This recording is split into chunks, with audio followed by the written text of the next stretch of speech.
Paul in Rome, a prison or a platform? Iron chains scrape against stone as a prisoner steps onto foreign soil. Rome, the heart of an empire that crucifies rebels, silences prophets, and feeds believers to beasts.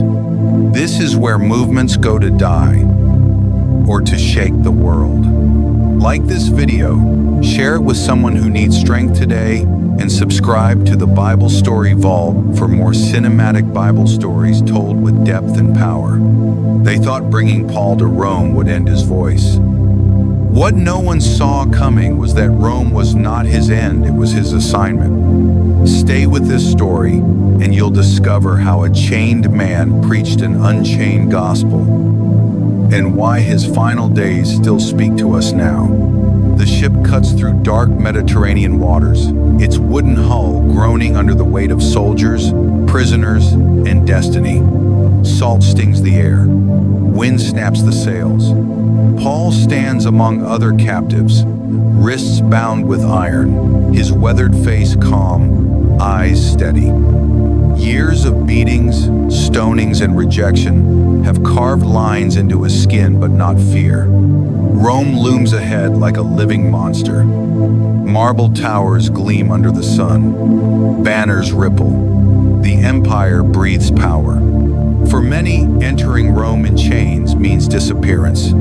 For Paul, it fulfills a promise whispered years earlier by the Lord himself. You must also testify in Rome. Paul is placed under house arrest, guarded day and night by Roman soldiers. Not a dungeon, not freedom, a narrow space between hope and confinement. A chain links his wrist to a soldier's armor. Every movement reminds him of his captivity. But listen closely.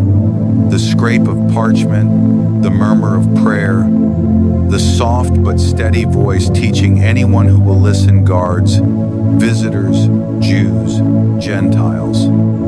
Paul does not pace in despair. He teaches. He writes. He builds churches from a rented room. Scripture unfolds in real time. Letters take shape, words that will outlive empires. Ephesians, Philippians, Colossians. Chains clink as the gospel spreads. Soldiers rotate shifts. Some mock him, others listen. They hear about a crucified Messiah who rose from the dead. They hear about grace, forgiveness, and a kingdom not built by swords. At night, torchlight flickers across stone walls as Paul prays aloud. His voice carries strength, not bitterness. He speaks of joy while imprisoned, hope while bound, freedom while chained. And slowly, something dangerous begins to happen. Rome listens. Whispers move faster than legions. Paul's message travels through the ranks of the Praetorian Guard, into households, into places Caesar himself cannot fully control. Scripture later records it simply, quietly, but it shakes history.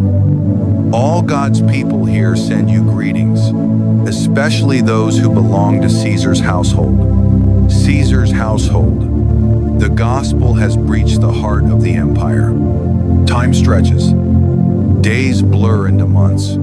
Paul waits to stand before Nero, an emperor known for madness, cruelty, and fire. The trial could mean release or death. Outside, Rome feasts and celebrates. Inside, Paul writes again. He urges believers to stand firm, to endure suffering, to fix their eyes on what is unseen. He knows this moment is bigger than his life. Paul reflects on the road that led him here, from persecutor to apostle, from breathing threats to preaching grace.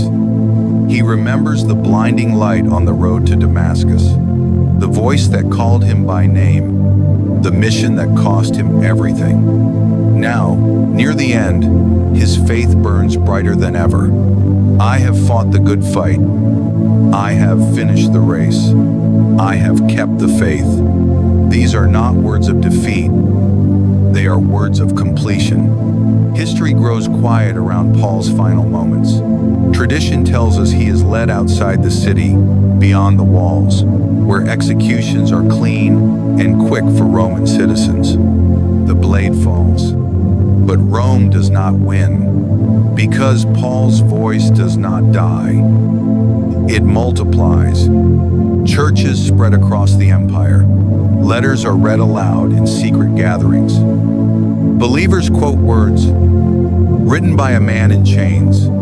The empire that tried to silence him unknowingly carried his message to the ends of the earth. Rome fades. The gospel remains.